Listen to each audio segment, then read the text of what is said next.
Welcome to episode 6 of the Engage to Educate series. Today we're going to unpack how to make online learning fun for students through the lens of how you close a class, how you close a session. Primacy, recency effect. Our brains love to remember what happens first and last most, and yet most classes end with a fizzle rather than a bang. So in this video, I'm going to give you 5 specific closing exercises that reliably end your group on a high, leaving students wanting to come back for more. I'm Chad Littlefield, let's get into it.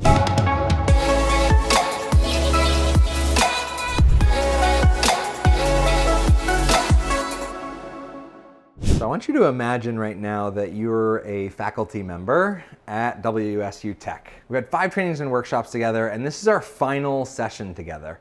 The topic is focused on closing. It's the 5th ingredient for virtual engagement. So we've talked about unofficial starts. We've talked about creating context hooks to bring everybody in. We've done connection before content. We've talked about how to design content for contribution, not consumption.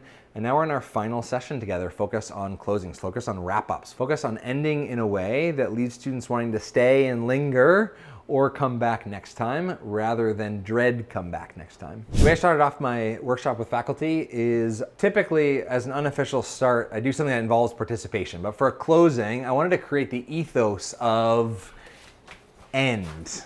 I wanted to create the ethos that things were wrapping up. And so I actually cued the Sound of Music So Long Farewell clip, which we can play a little snippet of here, just a little snippet. And you could see that really warm people up and get people in that mindset, especially with a group of faculty. Many of them grew up with that movie. That song is deeply embedded in their head. So there's this really familiar way to kind of bring them into the context to say, hey, we're here to actually say goodbye. In fact, I'm gonna say so long farewell in 5 different ways during our workshop because rather than talking a lot about closings, we're actually just gonna do 5 closing exercises. Before we get to the 5 closing exercises, I kicked off with an exercise called freeze frame, and this went so well. It was such a blast to do with the group. It was actually the first time that I had done it on Zoom. I had done it in person many, many times, and I told the group that. I think anytime you experiment with something new, it's really valuable to tell the group that you're actually trying something brand new for the first time, and that this might totally flop. And inviting them into an experiment is a lot more engaging than saying, this is going to be awesome, we're just gonna do it. So freeze frame, here are essentially the directions. I was gonna say move, and their job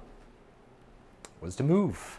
Any which way they wanted to. They were on Zoom, kind of limited to gallery view. You can imagine gallery view, there's all this movement happening. You can do this in person as well. You can just say walk. And the group's goal, going back to the FOGS framework from the episode 5, the framing was, I want to do a demonstration of what happens when we do really great closing exercises, when we master closing exercises. And so your objective is, everybody's moving around right now, your objective is to all freeze as quickly as possible from the time the first person freezes to the time the last person freezes. So keep moving, and at some point, about 10 to 20 seconds, somebody, and I haven't chosen a person, so somebody, one of you is gonna choose to freeze. And as soon as you see somebody else frozen, you wanna freeze yourself. And so again, your group's goal as a group of 90 plus faculty is to have the shortest amount of time possible from the time the first person freezes to the time the last person freezes. So round 1, we go. I see somebody freeze. And it took the group about 4 seconds to all get totally frozen. What was cool on Zoom is people were so frozen, they actually looked like Zoom crashed. And so it created this little laughter. Everybody broke out of that. I said, okay, cool, that was about 4 seconds. Can you cut it in half? Ready, go, move.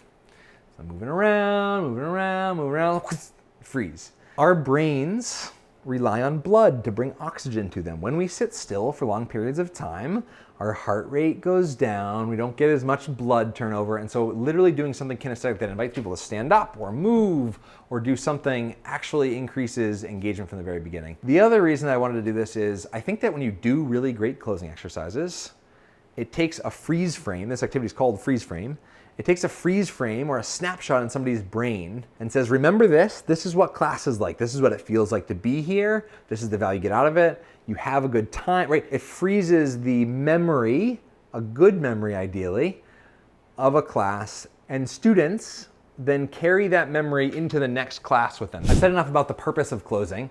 Closing exercise number 1 that I share with the group is matching metaphors. It's a really great way to invite a group to think deeply about a concept they learned and actually convert it or translate it in their brain into something a little bit more usable. And so the sentence stem is blank is a bit like blank. And so I started out with the group. And so I said to the group, unofficial starts are a bit like blank. Can you come up with a metaphor or simile or something and just type it into the chat? And so I had unofficial starts are like a welcome mat. Unofficial starts are like a blank, blank, blank, blank. So everybody's filling in their own metaphor that they thought of. And that's the important part, that they actually thought of it, because they're more likely to remember it because they came up with it.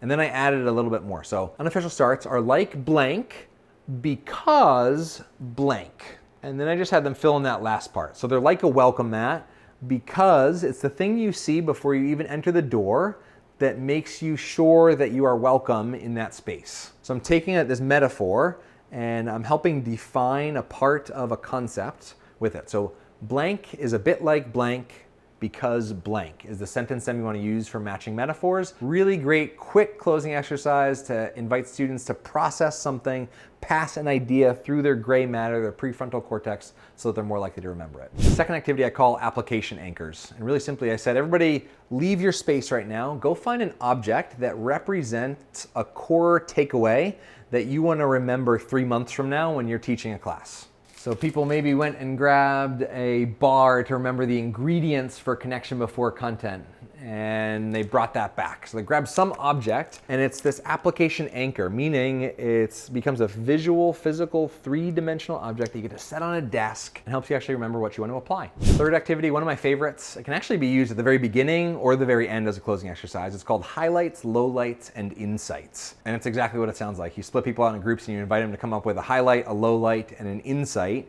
from that class, that semester, that whatever period of time you've got a group for. Highlights, lowlights, and insights. It works great as connection before content, but it's also a really effective way to review material in 3 different aspects. It invites a group to reflect on what brings them joy, what didn't work so well that they might want to change next time, and insights, what is the aha or the takeaway, the light bulb that makes me a smarter, better person leaving here. Fourth activity is called question quest. One of my favorite things about the word question is that the first 5 letters spell quest. One of my mentors, Jeff, always used to say that the best way to kill a question is with an answer. And Jeff kind of inspired my idea for this closing activity, question quest, which is invite students to come up with a question that they want to ask repeatedly, to go on a quest of sorts, to find multiple answers to a question between now and the next time you see them. So invite them to actually come up with a question to learn more about the topic. And so in class, your closing exercise is come up with a question, and you might have people share their questions that they came up with. And then you can tell them that the unofficial start or the start to the next class is actually going to be them sharing what they learned from their quest, from their journey. When you ask the same question multiple times to multiple different people, or from multiple different angles, or from multiple different Google searches, you learn some really wonderful nuanced answers to that. That gives you a more full picture of truth than just asking a question once, getting an answer, and being satisfied and leaving it there. Fifth activity to really drive home application, I call head, heart, hands. And really simply, I would draw a Venn diagram, and I'd put head on this bubble, I'd put heart on this bubble, and hands in the middle. And I'd lead the group through some reflection, some guided reflection, where I'd have students write down, okay, intellectually from your head, what stood out to you in this class? What stuck out to you? What do you want to remember? And then heart, what did you feel in this class? Right? What were some of your guttural reactions to the topic, to the subject, to the content? What are some personal ways that you related to the content? And write that down. And then in the middle, now what? What do you want to do with this? What do you want to do with the stuff that you've got in your brain, the stuff that you felt and experienced? What are you going to do with it once this class is over? And that becomes the now what, or the application list. Head, heart, hands, really lovely exercise to have people segment their takeaways. This whole Engage to Educate video series, right, was a little snapshot into these live workshops with faculty. Obviously, a live workshop is more dynamic, has experience, has other voices coming in, but I trust that these episodes gave you some really concrete, practical tools and frameworks to be able to take away and design better and more engaging and connected learning environments. And even more so, I hope it took the heavy lifting off of you to do that, so that you can leave these videos without a ton of homework, but a ton of knowledge ready to implement this stuff on the spot, when needed, as needed, in your own context. I am Chad Littlefield. It has been such a journey hanging out with you in cyberspace. Have an awesome day.